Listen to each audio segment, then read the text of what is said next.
और सीढ़ियों से बहुत ऊंचाई से गिरते गिरते और नीचे गिरे, उनकी मृत्यु हो गई।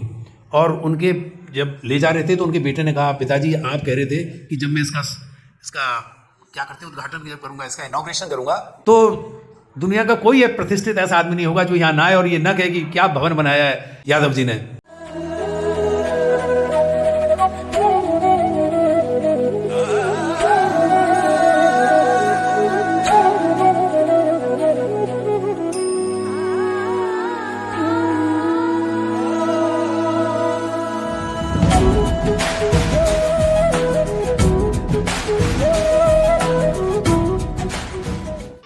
घास, पेड़, पौधे, प्रभु महाराज कहते हैं प्रभुपाद की वो लोग जो आलसी हैं, नहाते नहीं हैं, कई कई दिन तक अपना बैठे हुए हैं और बोले अरे आज नहाना वाना नहीं है, बस ठीक है, बिना ऐसी 15-15 दिन हो गए नहाना उनको अच्छा नहीं लगता, हम तो ऐसे ही रहेंगे। तो वो कहते हैं कि वो आजकल ऐसा है ना, आपने देखा है हिप्पी हैं या कुछ ऐसे लोग हैं, शराबी या कुछ इस तरह के लोग, वो कपड़े नहीं पहनते, बस ऐसे ही रहते हैं, न नहाना धोना और सब व्यर्थ की बातों में, गंदे विषयों में उनका मन रहता है। भगवान कहते हैं ऐसे लोगों को हम पेड़ बना देते हैं। जाइए, नहाने धोने की जरूरत ही नहीं है, अपने आप ही बारिश में भीगते रहो, गर्मी भी आपको लगती रहेगी और ठंड भी आपको सहनी पड़ेगी, ऐसे ही खड़े रहो, आपको बहुत पसंद था ना ऐसा, तो भगवान ऐसा जन्म देते हैं। एक बार वृक्ष बन गए तो 100 साल, 200 साल, 500 साल। प्रभुपाद बता रहे थे कैलिफोर्निया में कोई 7000 वर्ष पुराना पेड़ है और वैज्ञानिकों ने बताया भी और 7000 वर्ष और बना रहेगा। तो सोचिए एक बार अगर हम वृक्ष बन गए तो हजारों साल के लिए बन गए। तो ऐसे 84 लाख योनियों में फिर मानव देह घूम के लास्ट में फिर हमको मिलता है। तो करोड़ों वर्षों के बाद ये देह हमको मिली है, जब हम भगवान की वाणी को सुनने का हमको अवसर प्राप्त होता है। तो ठाकुर जी कह रहे हैं अब मैं ये जो आपसे कह रहा हूँ इस बार तो सुन लो, क्योंकि इसके बाद अगर नहीं सुना तो फिर उसी चक्कर में आवागमन में तुम लोग चले जाओगे। इसलिए भगवान कहते हैं कि ये जो देह है बहुत दुर्लभ है, हमें पता ही नहीं था हम यहाँ क्यों आए। जैसा कि मैंने आपको बताया कि हम तो यहाँ पर आहार, निद्रा, भय, मैथुन 4 प्रकार के दोषों से ग्रसित है। हम नहीं, प्राणी मात्र, चाहे वो एक मच्छर हो, चाहे वो 4 पैरों से चलने वाला हो, 2 पैरों से चलने वाला हो, आसमान में उड़ने वाला हो। आहार, भोजन हर एक को चाहिए, भोजन किसी को चाहिए नहीं चाहिए, ऐसा तो नहीं है कि हमें चाहिए दूसरे लोगों को नहीं चाहिए, पेड़ को नहीं चाहिए, पौधों को नहीं चाहिए, पौधों को भी चाहिए। इसलिए उसको कहते हैं पादप, पाद जमा आप धन, जल के द्वारा भोजन लेता है वो पौधा, पादप। हम मनुष्य हैं, मुंह से भोजन लेते हैं, पक्षी हैं चोंच से लेते हैं, बहुत से हैं जो त्वचा से ही लेते हैं, ऐसे भी प्राणी हैं। तो भगवान कहते हैं भोजन सबको चाहिए किसी न किसी रूप में। तो आहार, निद्रा, हर कोई प्राणी ऐसा नहीं है, चाहे पशु हो, पक्षी हो, जिसे नींद ना आती हो, ऐसा है कोई?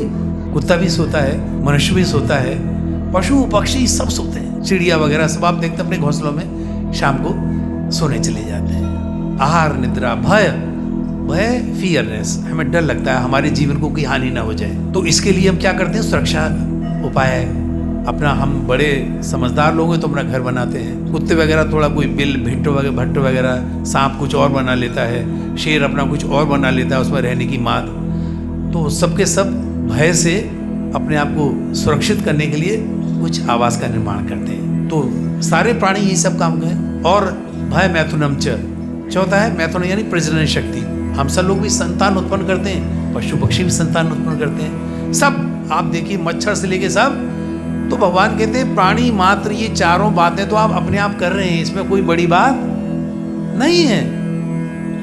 हम किसी पशु पक्षी से अच्छे कैसे हो सकते हैं? क्योंकि वो जो विचार काम कर रहा है, विचार हम भी कर रहे हैं। ये हो सकता है आप किसी 5 स्टार होटल में रहते हो, किसी बड़े मकान में रहते हो और वो अपना सड़क पे या जंगल में या कहीं भी, बल्कि कहना चाहिए हमारे अलावा और लोगों को ज़्यादा ज़रूरत है भी नहीं। पशु पक्षियों को, सबको सर्वत्र है, नर और मादा हर जगह, हर प्रजाति में हर जगह उपलब्ध है। संतान के लिए, रहने के लिए, खाने के लिए कुछ भी मिल जाता है, वो अपना खा लेते हैं। वो आपसे वो हंगर स्ट्राइक करने नहीं आते कि साहब हमको सरकार भोजन नहीं दे रही है, हमारी व्यवस्था नहीं कर रही है। सिर्फ इंसान, मनुष्य ही भगवान की जो सर्वश्रेष्ठ गति है, सबसे ज़्यादा तकलीफ इसी को है। क्यों? क्योंकि सोचने की जो शक्ति है भगवान ने हमको सबसे ज़्यादा दे दी है जिसे विवेक बुद्धि कहते हैं। तो भगवान कहते हैं मैंने आपको बुद्धि किस लिए दी थी?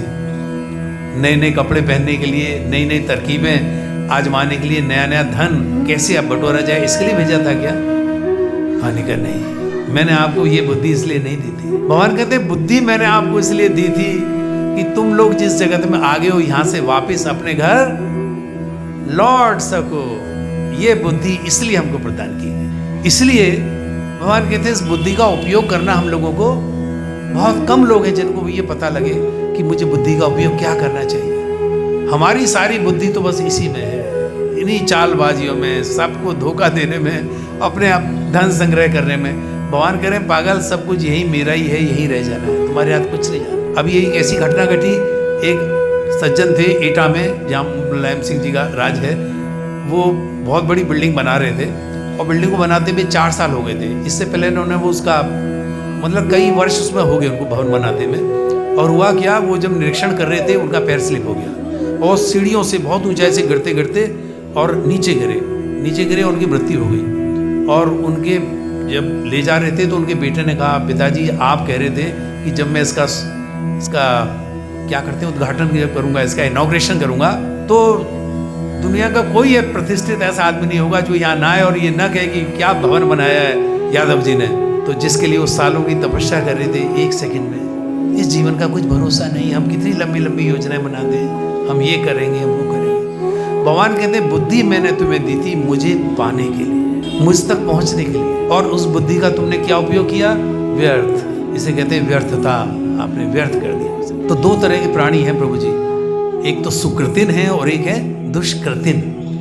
सुकृतिन, सु का मतलब ही अच्छा है और दु का मतलब खराब है। जो सुकृतिन है, कृतिन कहते हैं बुद्धि यानी अच्छा सोचना, अच्छा करने वाले पुण्यवान लोग। तो भगवान कहते हैं चतुर्विधा भजन्ते माम जना सुकृतिनो अर्जुन है। अर्जुन 4 तरह के सुकृतिन हैं जो अच्छा काम करते हैं। तो अर्जुन ने पूछा वो कौन कौन से हैं? भगवान कहते हैं आर्तो जिज्ञासु अर्थार्थी ज्ञानी च भरतर्षभ। अर्जुन जब उन पर कोई विपत्ति पड़ती है, आर्त भाव से, जैसे द्रौपदी चिल्ला रही थी जब देखा कोई नहीं बचा रहा, तो बोले फिर वो लास्ट में मुझे याद करते हैं। तो बोले ये सुकृतिन है। सुकृतिन का मतलब है कि जब कुछ ना आपके पास आशा न रहे, आप निराश हो जाएं, तो अंत में आपको भगवान याद आते हैं। तो भगवान कहते हैं ये सुकृतिन है, इसने पीछे जरूर पुण्य किया है ताकि इसको मैं लास्ट में याद आ गया। तो जिसका सुमिरन हो जाए लास्ट में विपत्तियों से घिर के, जो भगवान को पुकारे, भगवान कहते हैं सुकृतिन है। आर्तो जिज्ञासु, जो जानना चाहते हैं हु इज गॉड, भगवान कौन है, बोले ये भी जानना चाहते हैं, जिज्ञासा है, जिज्ञासु भगवान के, ये भी सुकृतिन है, ये भी पीछे कुछ अच्छा करके आए हैं। वरना भगवान को तो याद करते नहीं है लोग, धन कमाने से और बुरे कामों से फुर्सत ही नहीं हम लोगों को। अर्थार्थी जो धन के पीछे पागल है, 24 घंटे उन्हें न अपने परिवार की भी चिंता नहीं है, उन्हें समाज की भी चिंता नहीं है, उन्हें अपने शरीर की भी चिंता नहीं है। आपने ऐसे लोग देखे होंगे, दिन रात पी रहे हैं और लगे हुए अपने काम पे, बोले धन कमाना है, हमको कुबेर बनना है, मैं दुनिया का सबसे धनी आदमी बनना चाहता हूँ। अफसोस है, हमारे मित्र थे दीप भटनागर इस जगत में नहीं है। तो जब ट्रेनिंग की बात है प्रभु जी, 75 में हम लोग ट्रेनिंग कर रहे थे, तो उन्होंने कहा मेरा नाम लेके कि प्रभु जी मैं चाहता हूँ कि जब मैं मरूँ तो मैं एक करोड़पति के रूप में वो लोग याद करें, मैं इतना धन कमाना चाहता हूँ। तो बड़ा उनका था। और दुर्भाग्य देखिए प्रभु जी, ट्रेनिंग भी पूरी नहीं और दीप भटनागर जी बीच में ही हमको छोड़ के चले। तो मैं ये कह रहा था कि हम यहाँ कितने दिन के लिए हैं ये पता नहीं, और ये दुर्लभ शरीर हमको भगवान ने दिया है किस लिए? कि हम वापस अपने घर लौट सके, क्योंकि यहाँ पर हमको बहुत कष्ट उठाने पड़ते हैं। इस बारे में काफी चर्चा हो चुकी है। और दुष्कृतिन, ऐसे लोग जिनके काम कैसे हैं, दुष्ट हैं, दुष्टता से भरे, हर एक को किसी भी तरह से बस मेरा स्वार्थ सद जाए, जिनकी ये भावना है। भगवान कहते हैं ऐसे लोग मुझे कभी भी याद नहीं करते। नमाम दुष्कृतिनो मूढ़ा प्रपद्यन्ते नराधमा। बोले ये नराधम है, नरों में अधम यानी नीच। भगवान ने सीधा कहा है नर अधम है ये, ऐसे लोग जो मुझे याद नहीं करते। मैंने नर यानी मनुष्य की देह दी और मेरे नाम से ही दूर हैं। कोई कहते गलती से कि चलो प्रभु जी जरा भगवान की बात सुनाएं, उधर सत्संग हो रहा है, क्या पागल हो गए आप, कितने ज़रूरी काम है और आप वहाँ जाके वहाँ पे बोले मेरे पास टाइम नहीं है, माफ़ कर दीजिए, और कोई काम है तो बताइए। आपके साथ वो सब कुछ करेंगे भगवान के लिए, बोले नहीं इसके लिए नहीं है, भगवान कहते हैं दुष्कृतिनो मूढ़ा, मूढ़ा कहते हैं गधा, बिल्कुल यानी महामूर्ख, न माम दुष्कृतिनो मूढ़ा प्रपद्यन्ते नराधमा, और मनुष्यों में अधम है ये लोग, इन्हें मेरा नाम भाता ही नहीं, मेरी चर्चा से ही ये मंदिरों से दूर रहते हैं। जहाँ मेरा जिक्र हो उठ के चल देते हैं, अच्छा जरूरी काम याद आ गया, हम आपसे बाद में बात करेंगे। भगवान कहते हैं ये हैं दुष्कृतिन। तो अर्जुन को कहा ऐसा होता क्यों है आपके नाम से इनको? भगवान कहते हैं माया अपहत ज्ञाना आसुरम भावमाश्रिता, माया के द्वारा इनका ज्ञान हर लिया गया है, माया अपहत ज्ञान। और जब माया ज्ञान हर लेती है तो क्या हो जाता है? भगवान कहते हैं आसुरम भावाश्रिता, बोले असुर का भाव, ये राक्षस यही है, वही है, हम वही राक्षस हैं जो भगवान का नाम नहीं लेते और माया के जाल में फंसकर, माया अपहत ज्ञान, माया ने हमारी बुद्धि हर ली है, दिन रात गलत कामों में लगे और इसी को जीवन की सिद्धि समझे बैठे, ये पता नहीं सीढ़ी से कब पैर फिसले और तुम चले जाओ यहाँ से। तो भगवान कहते हैं सुदुर्लभ, ये बहुत दुर्लभ है, लोग भगवान के बारे में नहीं जान पाते। कब जान पाते हैं? भगवान गीता में कह रहे हैं बहुनाम जन्म नामन्ते ज्ञानवान माम प्रपद्यते, बोले बहुत से अनंत जन्म लेने के बाद किसी जन्म में भगवान कहते हैं ये ज्ञान उदय होता है उसके दिमाग में, किसी मनुष्य के, कि नहीं भगवान को शक्ति है, हमने बहुत हमने धक्के खा लिए, बहुत कष्ट उठा लिए, वो शक्ति है, वो भगवान ठाकुर जी हैं। जब बहुनाम जन्म नाम अंते, बहुत से जन्मों के अंत में किसी दिन जब ये ज्ञान होता है, क्या ज्ञान होता है? वासुदेव सर्वमिति स महात्मा सुदुर्लभ, कि वासुदेव भगवान श्री कृष्ण भगवान ही सब कुछ है, उनके कराए ही सब कुछ हो रहा है। लेकिन ऐसे लोग जिन्हें ये रियलाइजेशन हो, ये ज्ञान हो, भगवान कहते हैं सुदुर्लभ, बहुत कम है, जिन्हें ये पता लग जाए इस जगत कुछ भी नहीं, सिर्फ भगवान की शक्ति का एक अंश है। ऐसे अनंत ब्रह्मांड भगवान बनाते हैं, अनंत ब्रह्मांडों को समाप्त कर देते हैं। ब्रह्म संहिता में भगवान कह रहे हैं, ब्रह्मा जी, यशैक निस्वसत कालम अथावलंब्य जीवंति लोम विलजा जगदंड नाथा विष्णुर महानी यश कला विशेषो गोविंदमादि पुरुषम तमहम भजामि। यशैक निस्वसत कालम अथावलंब्य, ब्रह्मा जी कह रहे हैं आज मुझे ज्ञान हुआ है मेरे प्रभु, और आज मैं देख रहा हूं कि यहाँ पर महाविष्णु है। और महाविष्णु क्या कर रहे हैं? महाविष्णु अनंत, उनकी एक सांस में से अनंत ब्रह्मांड निकल रहे हैं, और जब वो सांस खींचते हैं तो अनंत ब्रह्मांड उनमें विलीन हो रहे हैं। इतनी शक्ति है, एक ब्रह्मांड में हजारों ग्रह, हमारी जैसी पृथ्वी का तो पता ही नहीं लगता। उनकी एक सांस में अनेक ब्रह्मांड निकल रहे हैं, और एक वो ब्रह्मांड एक सांस में समाप्त हो जाते हैं, और एक ब्रह्मांड की अवधि करोड़ों खरबों वर्ष है, जो वैज्ञानिक बताते हैं। भगवान की एक सांस में उनका उदय और एक सांस में, वो कौन है? महाविष्णु। और क्या कह रहे हैं ब्रह्मा जी? यशैक निस्वसित कालम अथा विलंबे जीवंती लोम विलजा जगदंड नाथा, जो जगत के आधार हैं। विष्णुर महानी यश कला विशेषो, वो कह रहे हैं ये जो महाविष्णु है ये भी भगवान श्री कृष्ण की कला, यानी उनका एक अंश है, अंश मात्र, वो महाविष्णु भी। तो भगवान श्री कृष्ण की महिमा के बारे में क्या कहा जा सकता? जो आदि भगवान है, उनकी शक्ति, उनके विस्तार, उनकी अचिंत शक्तियों के बारे में वो हमारी मन और बुद्धि से परे की बात है। इसीलिए भगवान ने कहा गीता में, जन्म कर्म च मे दिव्यम एवं यो वेत्ति तत्त्वतः, मेरे जन्म और मेरे कर्म दिव्य हैं, इनमें अपनी बुद्धि मत लगाना, स्वीकार कर लेना, हाँ प्रभु आपको समझ पाना हमारी बुद्धि से परे है। जन्म कर्म च मे दिव्यम एवं यो वेत्ति तत्त्वतः, अगर तात्विक रूप से आप इसको वेत्ति जान जाएं, जब जान जाएं तो भगवान कहते हैं बस वही है जिसने मुझे जान लिया। जन्म कर्म च मे दिव्यम एवं यो वेत्ति तत्त्वतः त्वक्ता देहम पुनर्जन्म नेति मामेति सो अर्जुन। इस शरीर को छोड़ने के बाद फिर उसे यहाँ पे जन्म लेने की आवश्यकता नहीं पड़ती, वो सीधा मेरे धाम में चला जाता है, जिसने मुझे जान लिया, मेरे जन्म को और मेरे कर्म को। भगवान का लोग जन्म समझते हैं, माँ यशोदा के घर में आए 9 महीने तो अगर वो ऐसे साधारण मुश्किल उनका जन्म हो गया। भगवान को जन्म की जरूरत है? भगवान का तो प्राकट्य होता है, भगवान अवतरित होते हैं। बता लेते। जो तब देवकी के पास आए तो भगवान चतुर्भुज रूप में प्रकट हो गए, क्योंकि मनु और शत्रुपा ने भयंकर भगवान की लाखों साल उनकी पूजा की है, तप किया है, और कहा था आप जैसा चाहिए। भगवान ने कहा फिर मैं ही आता हूँ। तो जब भगवान चतुर्भुज में पैदा खड़े हो आपके सामने प्रकट हुए तो देवकी और वसुदेव हाथ जोड़ के खड़े हो गए, बोले भाई आ गया हूँ। बोले अरे महाराज इस रूप में आप आओगे, इस चतुर्भुजी रूप में, तो आपने तो कहा था हमारे बच्चे, हमारा सुत, हमारा बेटा बन के आओगे, हम आपको कैसे प्यार कर पाएंगे, आप तो सब कुछ जगत के नाथ हैं, आपको देख के तो हमारी आंख ही नहीं उठेगी आपके सामने। तो बोले प्रभु शिशु रूप में आप लीला करें। तो भगवान कहते हैं इसलिए मैं फिर बच्चा बन के उनके सामने आ गया। तो भगवान कहते मेरा जो जन्म है वो दिव्य है, उसमें अपनी बुद्धि मत लगाना कि साधारण मनुष्य है। अब जानंती मां मूढ़ा मानुषम तनुम आश्रितम परम भावम अजानंतो मम अव्यम मम अजम अव्ययम। अजम मेरा जन्म नहीं हुआ, अव्यम मैं कभी नष्ट नहीं, मैं हमेशा हूँ, हमेशा रहूंगा, सब कुछ मेरा ही बनाया हुआ खेल है। भगवान कहते जब हम भगवान के बारे में ये जानना शुरू करते हैं कि प्रभु आप अनंत हैं, आपका न जन्म है न आपका, आपसे सब कुछ प्रकट होता है, आपसे ही सब कुछ समाप्त होता है, सब कुछ आप ही है।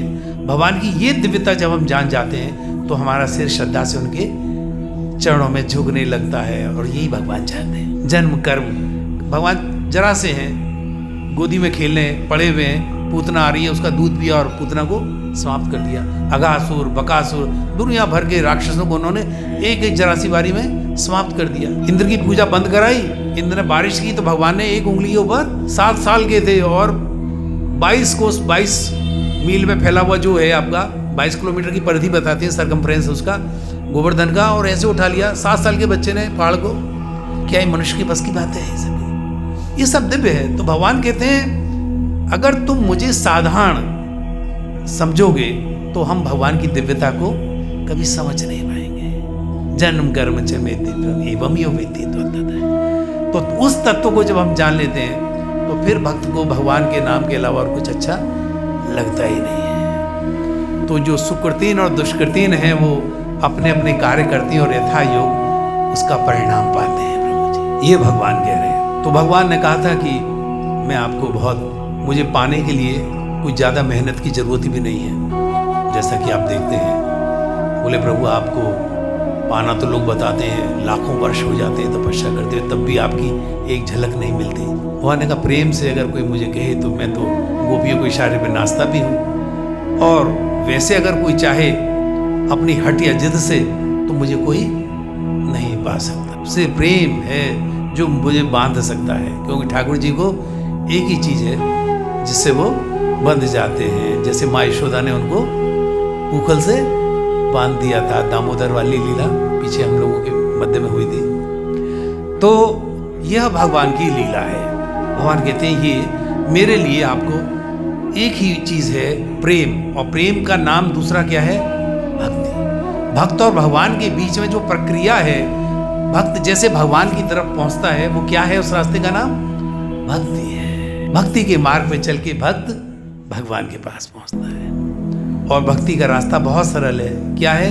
प्रेम। ठाकुर जी जिसने मुझे प्रेम किया है उसने मुझे प्राप्त किया है, कोई ज़्यादा इसके लिए दिक्कत की जरूरत नहीं है। लेकिन हाँ, इस जगत में भगवान को जब हम प्राप्त करते हैं तो हमारे लिए बहुत ही अड़चनें, बहुत दिक्कतें आती। ये माया जगत हमें भगवान तक जाने नहीं देता, जाने नहीं देता। ये कोशिश बहुत होती है किसी न किसी रूप में, धन के रूप में, ऐश्वर्य के रूप में, स्त्री के रूप में, यानी माया अपना विस्तार करती है कि इसको वहां तक न जाने दो। इसलिए भगवान ने कहा कि मेरी माया मुझ तक आपको पहुंचने नहीं देती, ये सिर्फ उसी को अलाउ करती है जिसके लिए मैं कहता हूं चलो हट जाओ, ये मेरा भक्त है। दैवी होशा गुणमयी मम माया दुरत्या मामे भी प्रपद्यन्ते माया में ताम तरन्ते।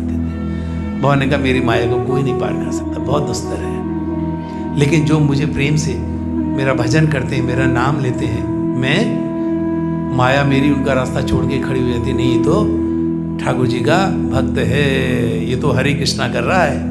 हरे कृष्णा कृष्णा कृष्णा हरे हरे, हरे राम राम राम हरे हरे।